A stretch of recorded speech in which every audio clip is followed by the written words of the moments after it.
So how did I get these studio shots with Janiece? Well, stick around and I'll show you how we did it.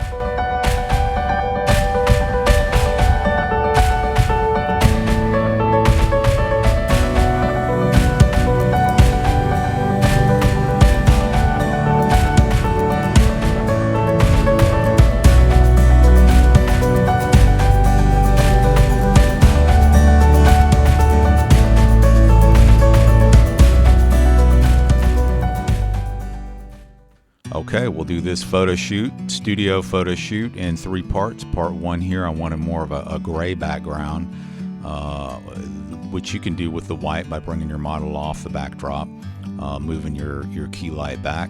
And part 2, she wanted more of a high-key, white, bright backdrop, which I had to think on my feet a little bit because I only brought 2 flashes with me.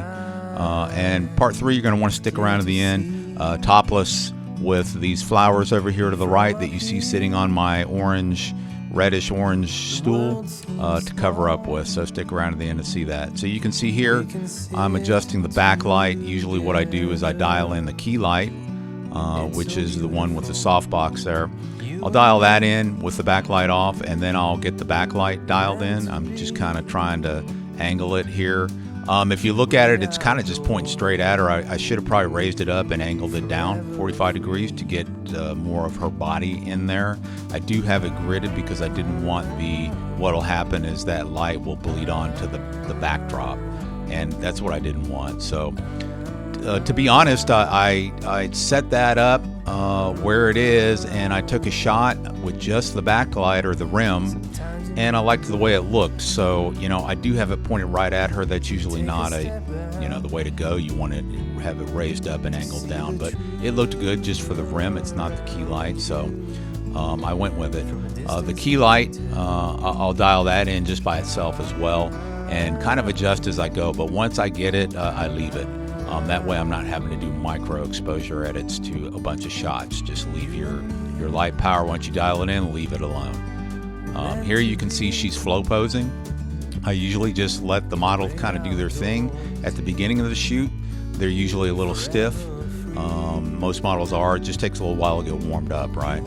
So that's typical. So I kind of let them do their thing at first, and then I start directing them into what I want to see, what was in my mind, the poses and that kind of thing. You get a little bit spoiled working with professional models because they will flow pose for days.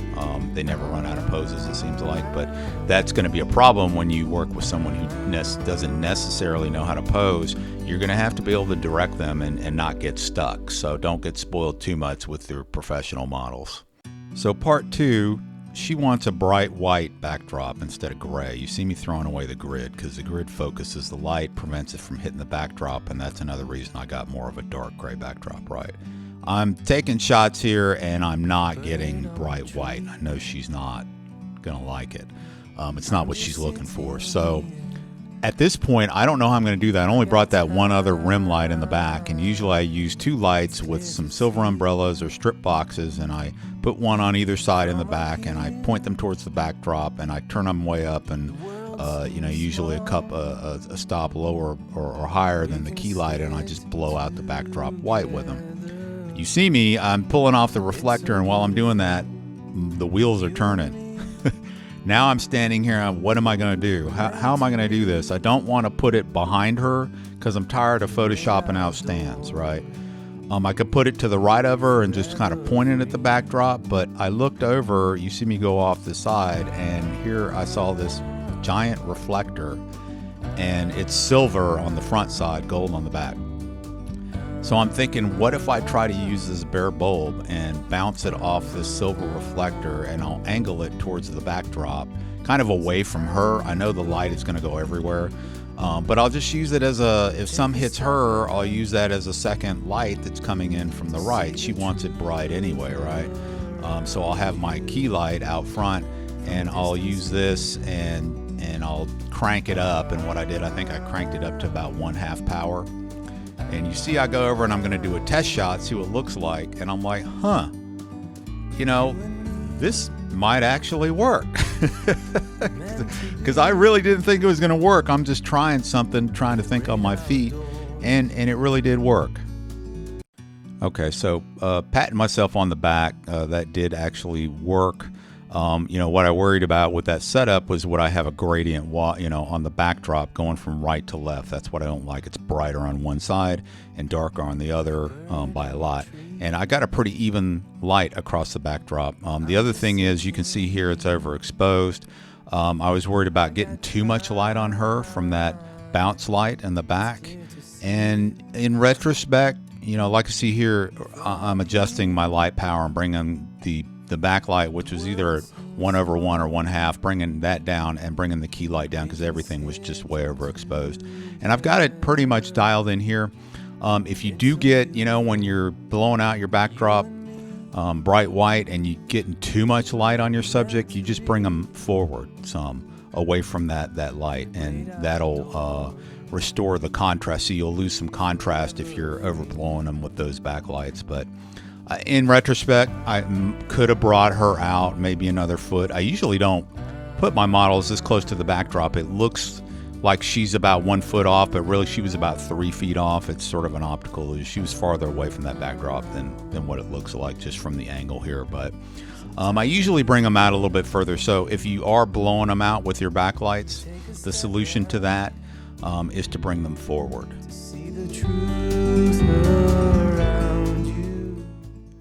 Okay, on to look number 3. Went with kind of a sexier look, sort of classy, sexy, topless, covered up by the flowers. If you look to the right, I'm still bouncing the light you see off that reflector. Just kind of angled it right angle to her, just to bring in the light bounced off from the right side, using the key light up to the left side. The light powers, I believe, were about the same as what we ended up with in the previous series. So really nice. Beautiful, beautiful shot right there. Love her posing. She's just doing a really great job. I will say, if you're going to do a sexy shot, or if you have plans to do sort of a sexier theme and you've got 2 or 3 looks planned, save the sexy for the last. By that time, especially if you guys haven't shot together before, you're a little bit more comfortable with each other. You've broken the ice by that time. It's just a lot easier. Save the best for last. And that's a general rule. If you know that you've got, save your best planned shots for the end when all the cylinders are firing, right? So beautiful shot right there. I posted that one on Instagram. Love the way these came out. She's just smiling. She's having a really great time. I don't know if you've noticed, and you can't see it as well here, but I do keep the camera extremely steady through each series of shots. I try not to move the camera much. Watch me here. I'm just going to get steady. I'm not going to go forward, backwards. I'm going to try to keep it as steady as I can. I'm not perfect, so it's not going to be frozen. But the reason for that is when I get through with the series and in post, I go to edit the series, the crop should be about the same, so I can copy the crop across photos. And it's pretty consistent, and that just saves a lot of time. That's why look at that. Beautiful, beautiful, beautiful pose right there. That's why a lot of photographers, they use, you see them using tripods in the studio. That is the reason. You get your composition and you don't have to worry about all this cropping individual shots in the end. Beautiful shot right there. Let's end the shoot with that one. We'll fade to black and white here. Thank you everyone for watching. Give me a like and please subscribe. It's a small channel. I can use all the help I can get. Have a good one.